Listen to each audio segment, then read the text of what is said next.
Assalamualaikum, nama saya Amira binti Zainal Abidin. Nombor matrik saya 1090. Jadi hari ni saya nak cakap pasal 3 window 10 edition yang available kat pasaran.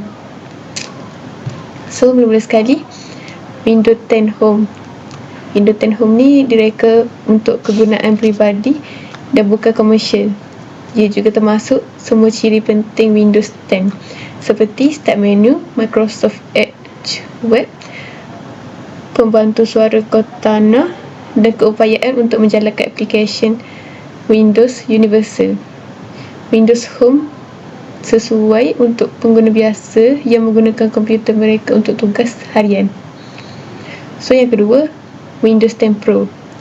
Windows 10 Pro ni edisi yang disasarkan kepada perniagaan kecil dan pengguna berkuasa.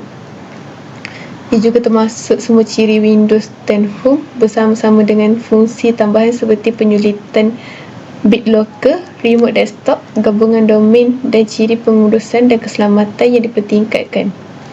Windows 10 Pro juga sesuai untuk profesional yang memerlukan keupayaan lanjutan dan mahukan lebih kawalan ke atas sistem diorang. So yang ketiga, Windows 10 Enterprise.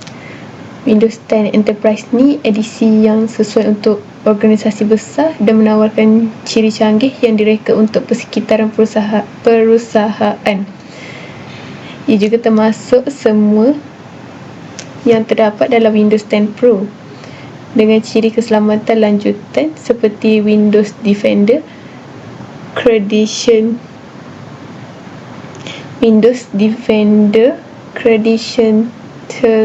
Guard, Device Guard and Windows Information Protection. Windows 10 Enterprise ni menyediakan alat penempatan dan pengurusan tambahan untuk mentadbir IT.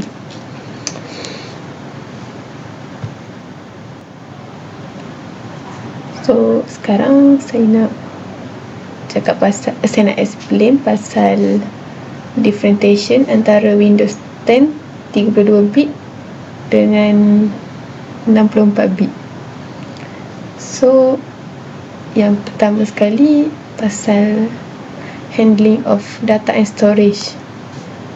Kalau yang 32 bit ni, macam nama dia, OS 32 boleh menyimpan dan mengendalikan data yang lebih rendah daripada OS 64 bit.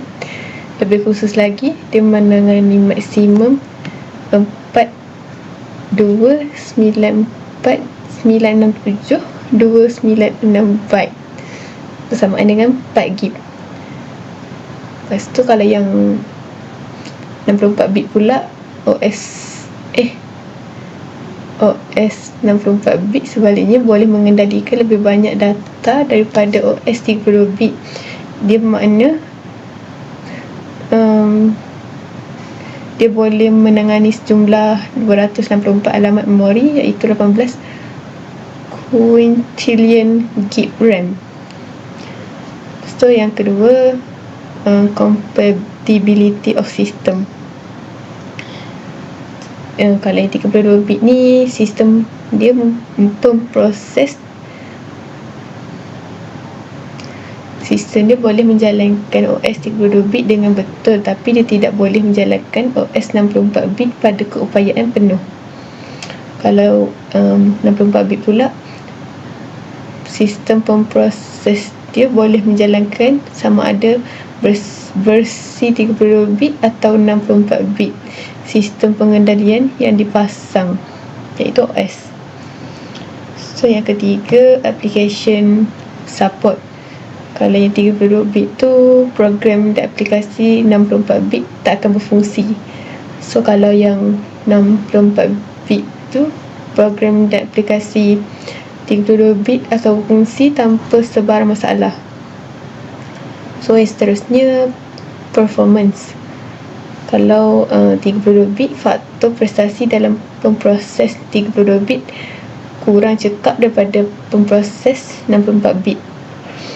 Kalau yang 64 bit pula, dia mempamerkan prestasi yang lebih tinggi daripada pemproses 32 bit. Atau yang seterusnya, addressable space. Kalau 32 bit ni dia mempunyai ruang beralamat 4 gig. Lepas tu kalau yang 64 bit pula, dia ada ruang beralamat 16 gig. So seterusnya, OS support yang 32 gig ni memerlukan sistem pengendalian 32 bit. So yang 64 bit ni boleh dijalankan pada kedua-dua sistem pengendalian 32 bit dan 64 bit. So sekali multitasking support. 32 bit ni sistem bukan pilihan yang sangat ideal untuk pelbagai tugas dan ujian tekanan. Kalau yang 64 bit pula, untuk ujian berbilang tugas dan tekanan, pemproses 64 bit adalah lebih baik. Ia juga berfungsi dengan baik untuk pelaksanaan aplikasi berat yang lain.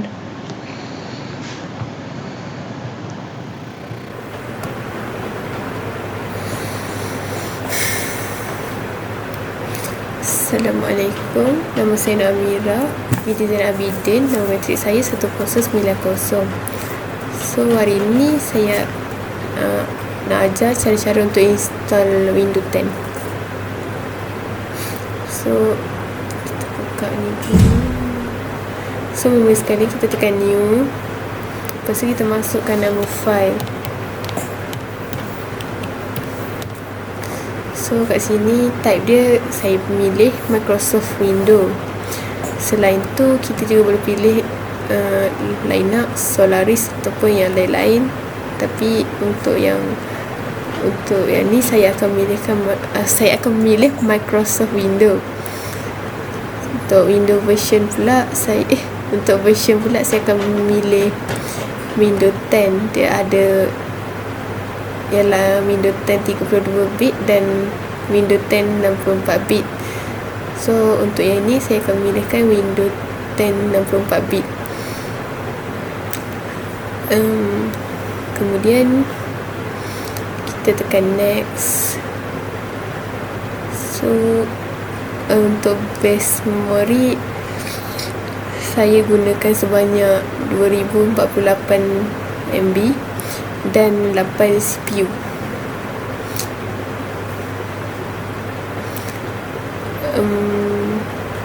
Kemudian untuk hard disk size dia saya gunakan sebanyak 50 GB.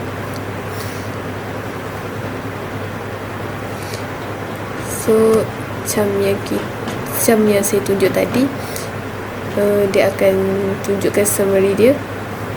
So kat sini guest OS type dia Windows 10 64 bit, base memory 2048, processor dia ada satu, dan saya buat saya buat disk size dia sebesar 50 GB.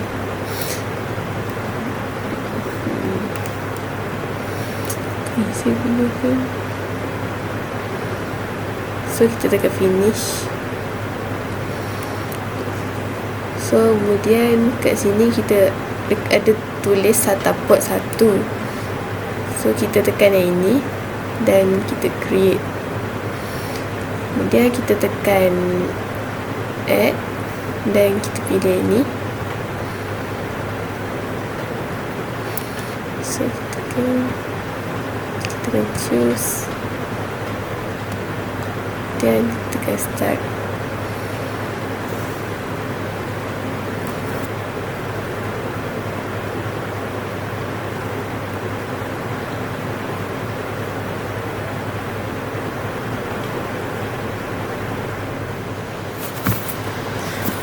So kat sini kita akan ubah dia punya masa. Kita akan pilih yang Malaysia.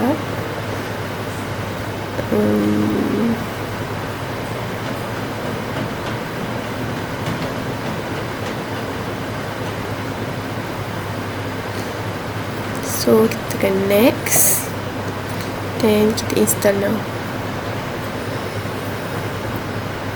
Tunggu kejap. So ini kita tekan yang ni, I don't have product key. Jadi kat sini saya akan pilih Windows 10 Pro.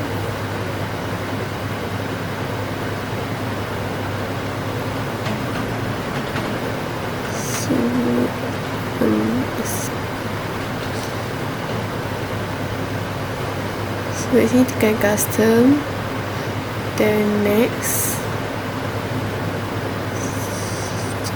Kejap.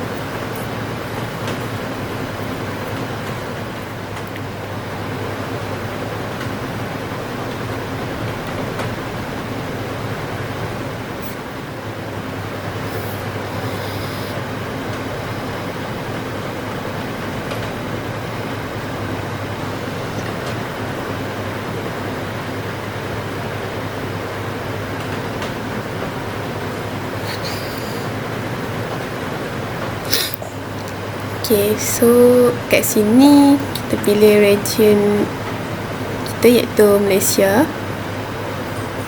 Tekan yes.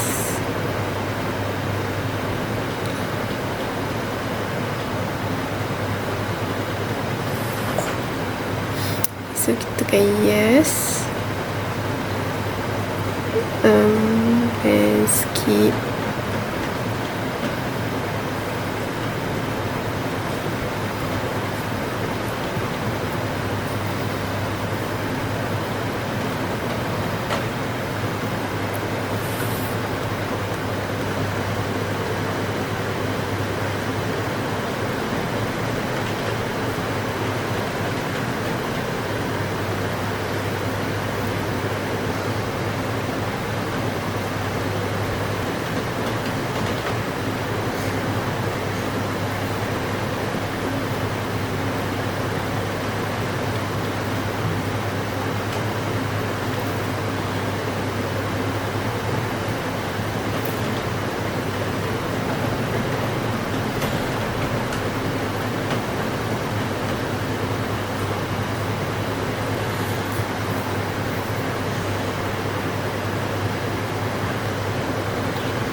Okay, so kat sini kita masukkan nama.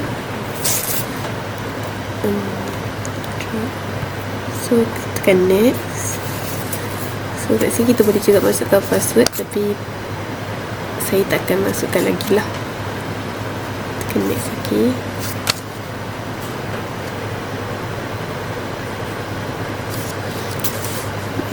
So kita tekan accept.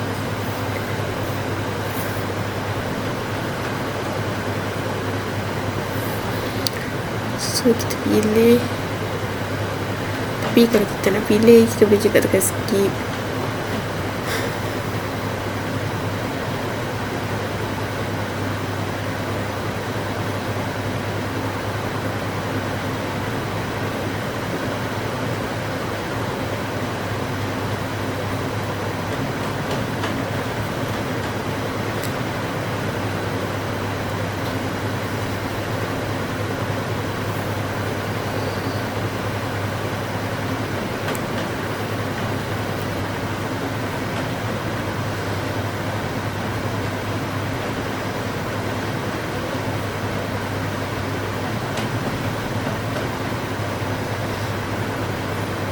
Okay, so dah siap. Okay, so seterusnya saya akan buat partition dekat laptop hard disk. Berdasarkan soalan, kita memerlukan 3 partition. Okay, mula-mula sekali kita search this PC. Kemudian kita tekan manage.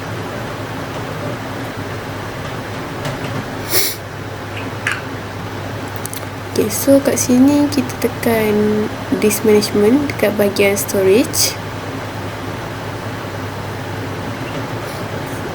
So sekarang kat sini kita ada satu partition saja, iaitu partition C. Okay, sekarang ni kita nak buat partition, lagi 2 partition. So secara dia adalah kita tekan right click dekat partition C, kemudian kita pilih shrink volume. Okay, so kat sini dia tunjuk total size sebelum kita kecilkan, iaitu 50,000 MB bersamaan dengan 50 GB. So kat sini dia paparkan saiz yang direkomendkan untuk kita kecilkan. So kat sini pula kita boleh tetapkan berapa MB kita nak kecilkan. So lepas tu kita tekan shrink je.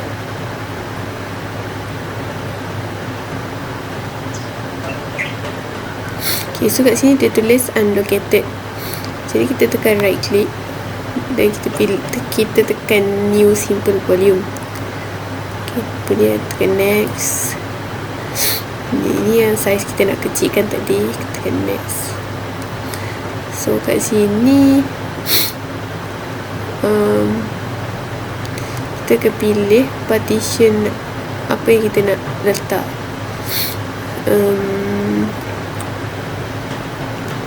Tapi partition kita dah pilih, dia tak akan keluar dah. Contohnya macam yang C tadi, so tak ada. Okay, so sini kita pilih partition E dan kita tekan next. So sini tak buat apa-apa, finish. Okay, so kita dah ada satu partition. So kita buat lagi satu, sama je.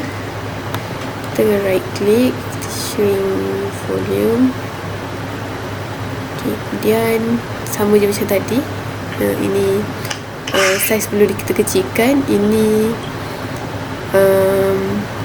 saiz yang direkomendkan.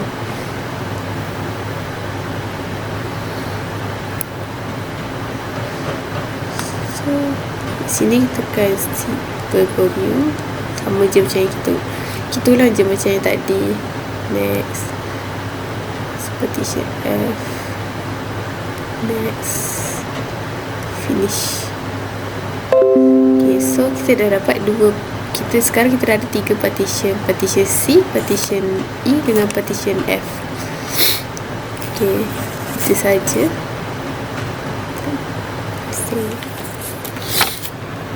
Okay, so akhir sekali saya akan buat soalan yang kelima, iaitu how to activate Windows Defender with simple protection. So mula sekali kita search setting.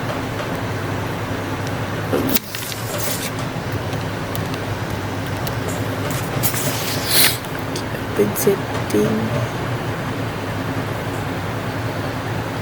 Dia kita cari kat sini, atau kita boleh search kat situ, ataupun kita cari update and security. So kat sini kita pilih Windows security dan virus and threat protection. Okay, so ke sini kita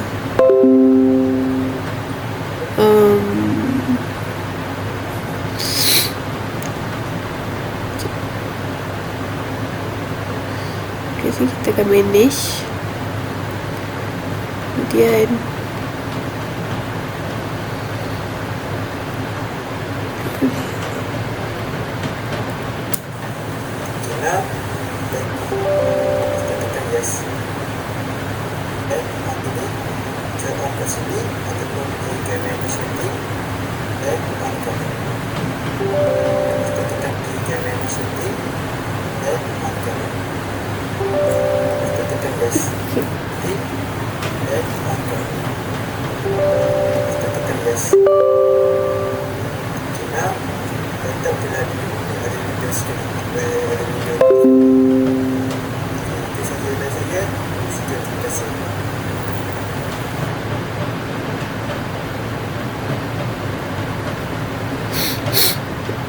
Okey, kemudian kat sini,